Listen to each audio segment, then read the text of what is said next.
ലോകത്തിലെ ആദ്യത്തെ സമ്പൂർണ്ണ AI പവർ ബാങ്കായ റൈറ്റ് ബാങ്ക് പ്രവർത്തനം ആരംഭിച്ച രാജ്യം മലേഷ്യ. ബാങ്കിംഗ് രംഗത്ത് ആർട്ടിഫിഷ്യൽ ഇന്റലിജൻസ് ഉപയോഗിക്കുന്നത് ഫിനാൻഷ്യൽ ടെക്നോളജി അഥവാ ഫിൻടെക് എന്നറിയപ്പെടുന്നു.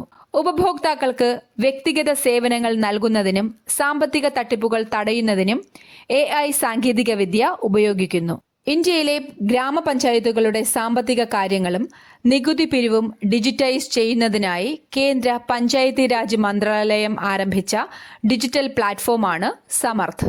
Smart action for augmenting revenue and transaction handling എന്നതാണ് സമർത്ഥിന്റെ പൂർണ്ണരൂപം. പഞ്ചായത്തുകളുടെ ദൈനംദിന പ്രവർത്തനങ്ങൾ ഡിജിറ്റൈസ് ചെയ്യുന്നതിനുള്ള മറ്റൊരു പ്രധാന സർക്കാർ പോർട്ടലാണ് ഗ്രാമസ്വരാജ്.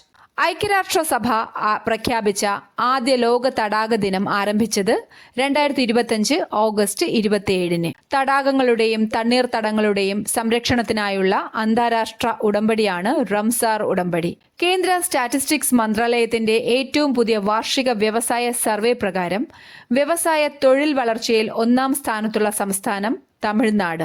ഇന്ത്യയിൽ വ്യാവസായിക വളർച്ച പ്രോത്സാഹിപ്പിക്കുന്നതിനുള്ള കേന്ദ്ര സർക്കാർ പദ്ധതിയാണ് make in India. Statistics and programme implementation മന്ത്രാലയത്തിന് കീഴിലുള്ള നാഷണൽ സ്റ്റാറ്റിസ്റ്റിക്കൽ ഓഫീസാണ് ഈ സർവേ റിപ്പോർട്ട് പുറത്തിറക്കുന്നത്. ഇന്ത്യയുടെ പൊതു ബ്രോഡ്കാസ്റ്ററായ പ്രസാർ ഭാരതി ആരംഭിച്ച പുതിയ OTT പ്ലാറ്റ്ഫോമാണ് waves. World of audio, video, education and sports എന്നതാണ് വേവ്സിന്റെ പൂർണ്ണരൂപം. ദൂരദർശനും ആകാശവാണിയും പ്രസാർ ഭാരതിയുടെ കീഴിലാണ് പ്രവർത്തിക്കുന്നത്.